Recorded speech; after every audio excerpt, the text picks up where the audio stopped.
আসসালামু আলাইকুম, welcome to my channel Arwa's craft. আশা করি আপনারা সবাই খুব ভালো আছেন। আজকে আবার একটা রিকোয়েস্টেড ভিডিও নিয়ে আপনাদের সামনে হাজির হলাম। আজকের ভিডিওতে দেখাবো কিভাবে কুশি কাটার গলায় কাপড় লাগাতে হয়। অনেক আপুরা অনেক রিকোয়েস্ট করেছে যাতে করে এই ভিডিওটা করি। আসলে আমি এই ধরনের কাজ করি না, তো টুকটাক নিজের জন্য একটু করি, তো যতটুকু জানি ওই হিসাবে কিন্তু আপনাদের সাথে এই ভিডিওটা শেয়ার করা। যদি কারো কোনো সমস্যা থেকে থাকে অবশ্যই ক্ষমা সুন্দর দৃষ্টিতে দেখবেন। আমি আজকে 2 থেকে 3 বছরের বাচ্চার জন্য এই জামাটি তৈরি করব। তো এখানে আমি 1.5 গজ পরিমাণ কাপড় নিয়ে নিয়েছি। আপনারা আপনাদের প্রয়োজন অনুযায়ী কিন্তু এখানে কাপড়টা নিয়ে নেবেন। তো এখানে আমি প্রথমে কাপড়টা কিন্তু 4 পার্টে কাট করব, মানে ঠিক যেভাবে অর্ধেক ভাঁজ করে আমরা কাপড়টা বাজার থেকে কিনি ঠিক ওইভাবে অর্ধেক ভাঁজ করেই আমি জাস্ট আরেকটা ভাঁজ করে নিয়েছি। তাহলে কিন্তু এখানে টোটাল 4 ভাঁজ করা আছে, মানে আমার 2টা পার্টই কিন্তু একসাথে বেরিয়ে যাবে। তো এবার আমরা লম্বার মাপটা কাট করব। তো এখানে আমাদের গলাটা 4.5 ইঞ্চির মতো লম্বা আছে, তো টোটাল লম্বা থেকে কিন্তু গলার এই 4.5 ইঞ্চি আমাদের বাদ দিয়ে দিতে হবে। তো আমি যে জামাটা তৈরি করব সেটা 22 ইঞ্চির একটা জামা হবে। তো 22 ইঞ্চি থেকে আমি প্রথমেই এই 4.5 ইঞ্চি বাদ দিয়ে দিব। তো যে কোনো ধরনের গলা সেলাইয়ের ক্ষেত্রে কিন্তু এই জিনিসটা খেয়াল রাখবেন, মানে গলাটা আমার ঠিক যতটা থাকবে যতটা ইঞ্চিতে হিসাব করে নেবেন একটা ফিতে দিয়ে মেপে। ওইটা যদি 4 ইঞ্চি 5 ইঞ্চি বা 6 ইঞ্চি হয় তো টোটাল লম্বার মাপ থেকে ওই মাপটা আগে আমাদের মাইনাস করে নিতে হবে। তো এখানে আমাদের গলার মাপটা আছে 4.5 ইঞ্চি, এখানে আমি 4 ইঞ্চি ধরলাম। আর আমার জামাটা যেহেতু আমি 22 ইঞ্চি লম্বা করব, তাহলে যদি আমি 4 ইঞ্চি বাদ দিয়ে দিই তাহলে আমার জামাটা মানে নিচে কাপড়টা হবে 18 ইঞ্চির। তো 18 ইঞ্চি হওয়ার পর আমার নিচে যেহেতু সেলাইতে আরও 2 ইঞ্চি লাগবে, এজন্য এখানে আমি 20 ইঞ্চিতে কাপড়টা কেটে নিচ্ছি। মানে তাহলে আমি সেলাই করার পর কিন্তু এখানে কাপড়টা আমার 18 ইঞ্চি থাকবে, মানে 2 ইঞ্চি আমার সেলাইতে চলে যাবে। তো এখানে আমি 20 ইঞ্চি সমান করে কাপড়টা কেটে নিচ্ছি। আপনারা আপনাদের বাচ্চাদের জামার লম্বার মাপ অনুসারে এখানে কাপড়টা কেটে নেবেন। অবশ্যই সেলাইয়ের জন্য 2 ইঞ্চি বেশি নেবেন, মানে টোটাল মাপটা যদি আপনারা হিসাব করেন তাহলে সেলাইয়ের জন্য অবশ্যই 2 ইঞ্চি এক্সট্রা কাপড় নেবেন। তো এখানে 20 ইঞ্চি সমান করে আমি কাপড়টা কেটে নিয়েছি। তো এখানে কিন্তু আমার 2টা পার্ট আলাদা হয়ে গেছে, একটা আমার উপরের পার্ট একটা নিচের পার্ট, মানে 2টা পার্ট আলাদা আলাদাভাবে আমি কেটে নিয়েছি। তো এবার সাইড থেকে আমরা বগলের অংশটা কেটে নেব। তো এই জন্য এখানে আমি আবার এই যে 2 পার্টের যে কাপড়টা আছে এটা আবার আমি একদম বরাবর রাখছি, মানে 2টা সাইডেই কিন্তু আমাদের একসাথে কাট করব, এই জন্য আমি একদম 2টা পার্ট সমান করে রাখছি। মানে এখানে কিন্তু টোটাল 4 ভাঁজে কাপড়টা আছে। তো এবার আমাদের বগলের মাপটা নেওয়ার জন্য টোটাল আমাদের এখানে যে আমরা গলাটা তৈরি করেছি এই গলা থেকে আমি এখানে 2.5 ইঞ্চিতে দাগ দিয়ে নিচ্ছি, মানে এখান থেকে আমার 2.5 ইঞ্চি থাকবে। আর বাকি টোটাল যদি আমার বগলের 5 ইঞ্চি হয় তাহলে উপরে ওখান থেকে আমি 2.5 ইঞ্চি বাদ দিলাম, তাহলে এখান থেকে আমার বাকি 2.5 ইঞ্চিতে এখানে দাগ দিয়ে নিতে হবে।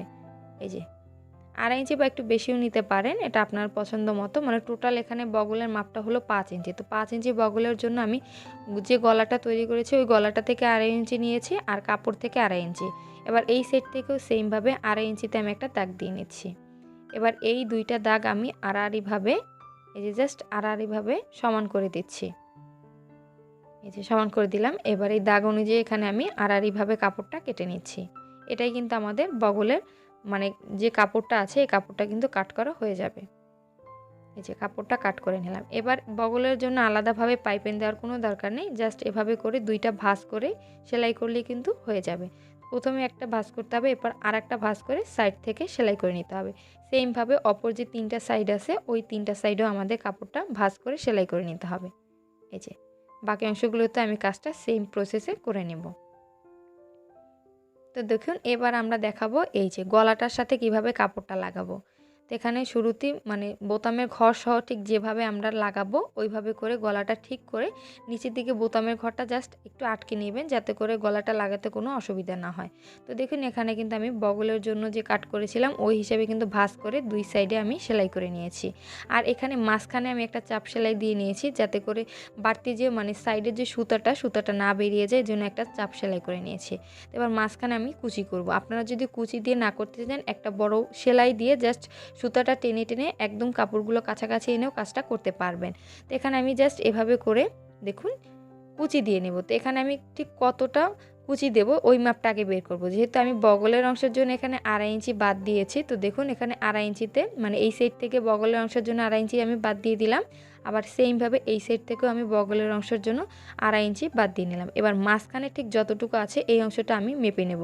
তো এখানে মাঝখানে আমার 10 ইঞ্চি আছে, তাহলে কাপড়ের আমার কুচি কিন্তু 10 ইঞ্চি সমান করে করতে হবে। খুবই সহজভাবে আমি দেখাচ্ছি, মানে এখানে যে কুচিগুলো হবে এই কুচিগুলো আমি 10 ইঞ্চি সমান করে নেব। এতে যদি আমাদের কুচিগুলো ফাঁকা ফাঁকা হয় তাহলে ফাঁকা ফাঁকা করে 10 ইঞ্চি সমান করে কুচিগুলো করতে হবে, আর যদি কুচিগুলো আমাদের ঘন ঘন হয় তাহলে ঘন ঘন করে কিন্তু এখানে কুচিগুলো করে নিতে হবে। তো এখানে 10 ইঞ্চি সমান করে আমি অপর যে সাইডটা আছে, মানে দুইটা সাইডই কিন্তু সেম, তো আমি এক সাইডে অলরেডি করে নিয়েছি। 10 ইঞ্চি সমান করে কিন্তু এখানে আমি কুচি করে নিয়েছি।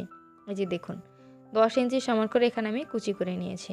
তো এটা যদি আগে করে নেন তাহলে কিন্তু আপনাদের এই যে গলাটার সাথে কাপড়টা লাগানো খুবই ইজি হয়, মানে খুব সহজেই কিন্তু এই গলাটার সাথে লাগিয়ে নিতে পারবেন। আমি আবার বলছি, পেছন সাইড লাগানোর জন্য আগে কিন্তু বোতামের ঘরটার ওখানে জাস্ট একটু সেলাই করে ওই দুইটা পার্ট সমান করে মানে আমাদের আটকে নিতে হবে, তাহলে কিন্তু পেছনের সাইডটাও খুব সহজে লাগিয়ে নিতে পারবেন। তো এবার কাপড়টা লাগাবেন কিভাবে আমি দেখিয়ে দিচ্ছি। এই যে আমরা আগেই তো 2.5 ইঞ্চি বাদ দিয়েছি, তো যে দাগটা দিয়েছে ওই বরাবর জাস্ট এভাবে করে নিচের দিকে আমার কাপড়টা রেখে উপরের দিক থেকে একটা সেলাই করে নিতে হবে। আপনারা চাইলে হাতেও সেলাই করে নিতে পারেন বা মেশিনেও জাস্ট একটা সেলাই করে কিন্তু লাগিয়ে নিতে পারেন। সেমভাবে নিচের অংশটাও সেলাই করে আমাদের লাগিয়ে নিতে হবে। আমি এখানে লাগিয়ে নিয়েছি, এই যে দেখুন দুইটা পার্টই কিন্তু আমি লাগিয়ে নিয়েছি। তো এবার আমরা সাইডটা সেলাই করব। তো সাইডটা সেলাই করার জন্য আমি এই পুরো প্যাটার্নটা উল্টিয়ে নিচ্ছি। এই যে উল্টে নিলাম। এই যে আমি চাপ সেলাইটা দেওয়ার কারণে কিন্তু এখানে বাড়তি কোনো সুতা উপরের দিকে নেই, মানে ভিতরের দিকে আছে, সুতা বেরিয়ে যাওয়ার কোনো সম্ভাবনা নেই। তো এবার আমরা সাইড সেলাই করব। তো সাইডটা আপনারা আপনাদের মানে ইচ্ছে মতো করে নিতে পারেন। তো এখানে জাস্ট বগলের মাপটা আগে নিয়ে নেবেন, যেহেতু আমার 5 ইঞ্চি সমান করে বগলটা করতে হবে। এখানে কিন্তু কাপড় বেশি কম হতেই পারে। আপনারা যখন সেলাই করবেন তখন এভাবে একটা ফিতা দিয়ে মেপে জাস্ট 5 ইঞ্চি সমান করে বরাবর ওই সাইড থেকে সেলাই শুরু করে একদম সাইডের নিচে, মানে এভাবে করে নিচের দিকে একটা সেলাই করে দিতে হবে। মানে ঠিক কতটা রাখতে চান বগলের জন্য কাপড় ওই বরাবর রেখে এরপর একদম সাইড দিয়ে মানে দুইটা পার্ট আমি একসাথে সেলাই করে দেব। সেমভাবে কিন্তু অপর সাইডটাও আমাদের সেলাই করে নিতে হবে। এই যে একদম সাইড দিয়ে সেলাই করে নিতে হবে। এই সাইডটাও ঠিক সেমভাবে আগে ফিতে দিয়ে মেপে বগলের মাপটা রেখে সেলাই করে নেবেন। আমি দুইটা পার্ট সেলাই করে পুরো প্যাটার্নটা উল্টে নিয়েছি। এবার আমরা নিচে সেলাইটা করব। তো নিচের সেলাইটা আপনাদের ইচ্ছে মতো করতে পারেন, মোটা বা চিকন দিয়ে। এখানে আমি চিকন সেলাই করব, এই জন্য জাস্ট এইভাবে ছোট করে একটা ভাঁজ করব, এরপর কাপড়টাকে আর একটা ভাঁজ করে সাইড থেকে সেলাই করে দেব। এখানে আপনারা চাইলে কিন্তু নিচের সেলাইটা মোটা করেও করতে পারেন, যে যার রুচি মতো করে কিন্তু নিচের সেলাইটা করে নেবেন, তাহলে কিন্তু খুব সহজে কিন্তু আমাদের জামাটা তৈরি হয়ে যাবে। খুব সহজ একটা পদ্ধতিতে আজকের এই জামাটা আমি আপনাদের সাথে তৈরি করে দেখালাম। আশা করি এই ভিডিওটা আপনাদের খুব ভালো লেগেছে। ভিডিও ভালো লাগলে ভিডিওটা অবশ্যই ফ্রেন্ডস ও ফ্যামিলির সাথে শেয়ার করবেন। আর যারা এখন আমার চ্যানেলটা সাবস্ক্রাইব করেননি অবশ্যই চ্যানেলটা সাবস্ক্রাইব করে পাশে থাকা বেল আইকনটি ক্লিক করে দিবেন। ধন্যবাদ সবাইকে।